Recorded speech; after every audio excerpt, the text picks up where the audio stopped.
Good day, viewers. Today we have a 2014 Mini Cooper Clubman S, I think it is. And it's here because it's got a bit of an exhaust leak and the check engine light is on. I'll start it up. Now this was lit up as a check engine light too in amber, but I see it's not anymore. But the check engine light is on over here, and there's a bit of an exhaust leak, so it may be related to O2 sensor, air fuel ratio sensor or something. It seems to be running okay. I don't think she mentioned anything about performance, but we're going to scan it and see what codes it has to offer. Yeah, there's definitely a bit of an exhaust leak at the front here, so maybe that's related. So I pulled up the vehicle service records before. I've scanned this before. It was in a few months ago for a starting problem. I ended up fixing the ground cable. I don't know what, oh, it's got 99,000 on it, kilometers.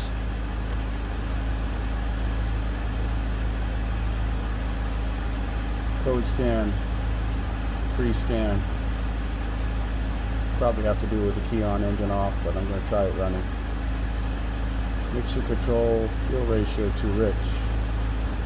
Combustion misfire, several cylinders detected. Combustion misfire, well, if it thinks it's running rich and it's not, it'll take fuel delivery away from the fuel trim, and it might misfire because of a lean misfire. Combustion misfire in several cylinders, damaging exhaust gas after start sequence. Fuel injection deviation. Cylinder 1 misfire, cylinder 1 misfire. Air conditioning control K-line fault. K-line bus fault. Brake light implausible input. Dip beam right faulty. Clearance light right faulty. K-line fault. Park distance control K-line fault. K-line fault. And on the OBD2 side, cylinder 1 misfire detected. Now, I don't know if this is going to have freeze frame data available,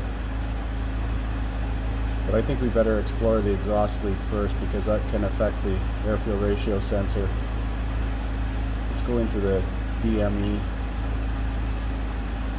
and see if, no, they don't have freeze frame data in here. You'd have to go into generic functions. So I'm going to lift it up and have a look at the exhaust leak. So we've got this car up on the hoist, and right away I see the flex pipe here has a rot hole through it. Now that looks like the joint here at the front, and then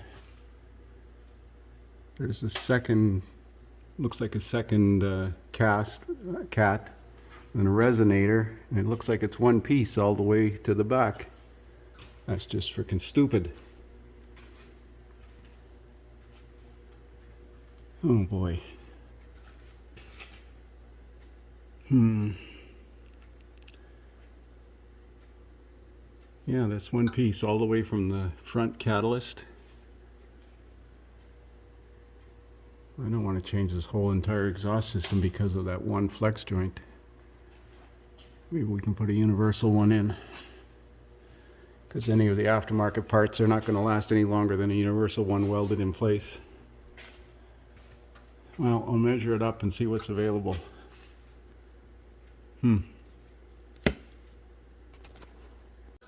So I used to have a direct link to Walker's Universal Flex pipes, and I haven't used it for a few months, and now it's discontinued. Now when I go on the parts site to look for parts, they don't have any exhaust parts available except the catalytic converter, manifold, and gasket. Not even that gasket that I need at the front of that flex pipe. That's parts, that's APC, and here's Napa. Nothing in stock, nothing available. Go on Walker website and they don't have any parts for a Mini, not even a listing. So thank goodness I've got some old information. This is out of a 2015 catalog, and I think these numbers are still good, so you can order by dimension. So I'm going to measure it up and see what one will likely fit in there. So I'm hoping I can make this universal one work. It's 2 inches, this part is 6 inches, The one on the vehicle is 7. I've cut the pipe at the back here. I'm going to try and disconnect that at this clamp, but this clamp's going to break, I know. Hopefully I can put another bolt in there and reuse that. I don't know if there's a gasket in there or not.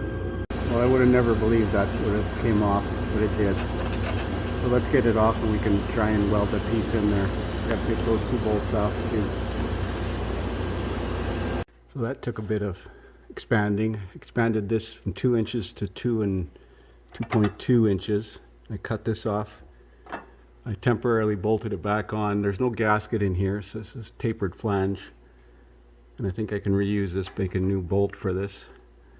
And I'm going to pull this back and then tack weld it and then take it off and weld it off the car. And then this is a slip fit, so I'll be able to put a muffler clamp on here. Yeah, hope that isn't in the way of this bracket that goes across here. Well, we'll see. So there it is installed. My welding is not the greatest, but it won't fall off. I put a 2 1/4 inch muffler clamp at the back here. I had to drop this rear hanger to get it on. And I reused the original clamp. It doesn't appear to be leaking, so we're going to be good to go.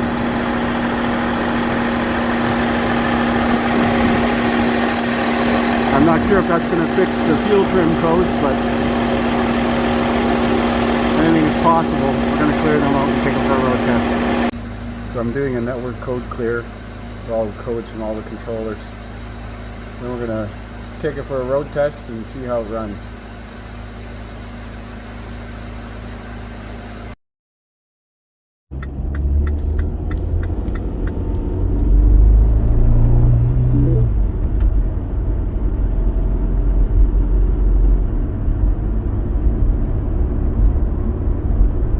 Took it for a road test, and under a load it's misfiring. Check engine light was just flashing, but I can feel it's missing on a cylinder. It's cut power. Got the engine light on over here.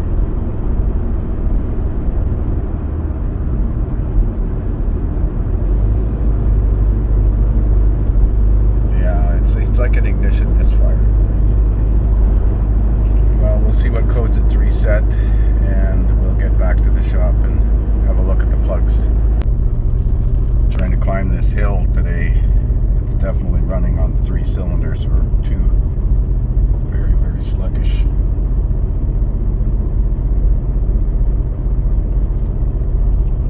I don't know if it's disabled a cylinder because of a suspected misfire, or if that's the actual misfire that's causing it. Well, that just sucks. Pulling in the shop, and I lost communication with the scanner module because the connector fell out of the DLC.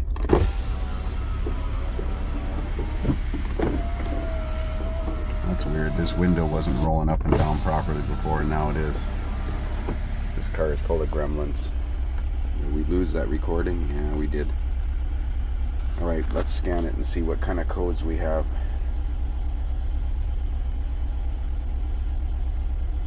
I'm sure it's misfiring right now. I can feel it shaking. See the camera shaking. Missed several cylinders detected. Cylinder 1.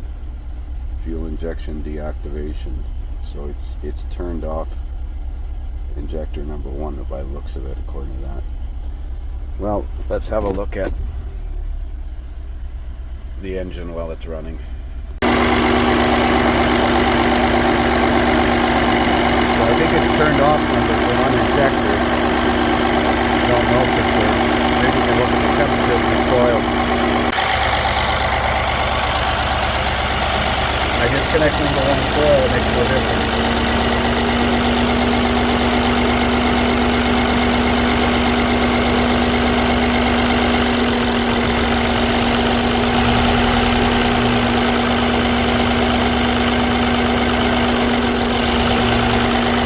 Coil is not firing, but I'm not sure if it's disabled. So after restarting it, you can see that it's re-enabled it. So it could be the coil is causing a misfire. Let's have a look at the plug. So I had a look at the high pressure fuel rail pressure during a hot soak, and as you can see, it's rising. So it doesn't have any serious injector leaks. as if it dropped after a hot soak, it would indicate one or more of the injectors may be leaking. So we're going to pull that plug out of number 1 and have a look at it. Well, looks like I need more tools. 14 mil 12 point deep spark plug socket. I used a 9/16 12 point socket that I had, and it worked, but it's a little loose. I think it's 14 mil. Now there is some carbon deposits on the end of that spark plug, like it might be burning oil in that cylinder. So I don't have another plug to put in it, so I'm going to put this plug in number 2 and put the coil back in and see if the misfire follows the spark plug. So the plug that was in number 2 was significantly cleaner, but that could be because it's fuel fouled. Now I did move the plug from number 1 to number 2 and number 2 to number 1, so we're going to start it now and see if the misfire shows up on number 2 cylinder now. And then if that doesn't work, we'll swap the coil. So it did count misfires on the cylinder 1 and 2, but we're going to swap that coil. Maybe we're going to put that coil from number 1 to number 3.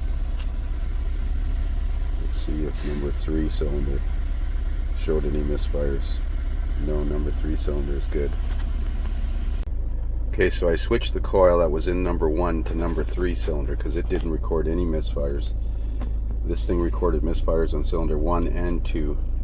It could use a set of plugs, but I'm not sure that the plug is the only thing that's wrong with it. I think it might be a bad coil. So we're going to see what it does now. I've cleared the codes and we'll road test. It doesn't miss with us stalling, brake torquing it. You got to be under a load. And then once it misfires, so now it misfired on number 3 there. See that? So that's the coil from number 1 now in number 3.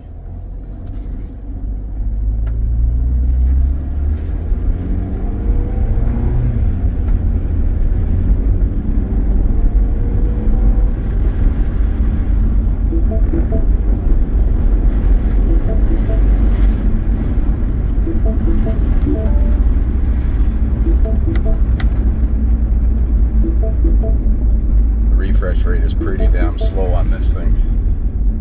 That's typical of a lot of European data streams. It's already flashing the MIL, so it's misfiring number 3 now. So let's go back and check parts availability. I think I'm going to recommend a set of plugs in this thing. It's probably deactivated the injector in number 3. So rescanning now after that misfire number 3 being reported, it shows that it's fuel injector deactivated on cylinder number 3. So we're going to order up a set of spark plugs and 1 coil. We'll put that new coil in number 1 cylinder. So we're back working on this Mini, and we've got the spark plugs and a coil. There's no dealer here in Thunder Bay to get an OE part from, so we're going to use this Eklund brand. Nevertheless, we're going to put the plugs in, find out what the torque is, clear the codes. Well, there it is, back together and running. Boy, this is a noisy sounding engine. Did a service on that. Boy, they sure hated the technician for this oil filter placement down underneath the washer overflow bottle, I should say. Coolant recovery bottle. Way down in there. I found if you move the bottle over to the right here, it can help. But we cleared the codes out of it. Oh, by the way, the spark plug torque I had difficulty finding. I torqued to 15 foot-pounds. That's typical for that size of spark plug. I couldn't find a listing actually. But nevertheless, we cleared the codes. We're going to go for a road test now. So we're road testing this thing in this winter wonderland. Sign came up here with snowflake on the dash, like I can't tell, but nevertheless, no misfires. It's running good. All the data looks good. So we'll call this one fixed.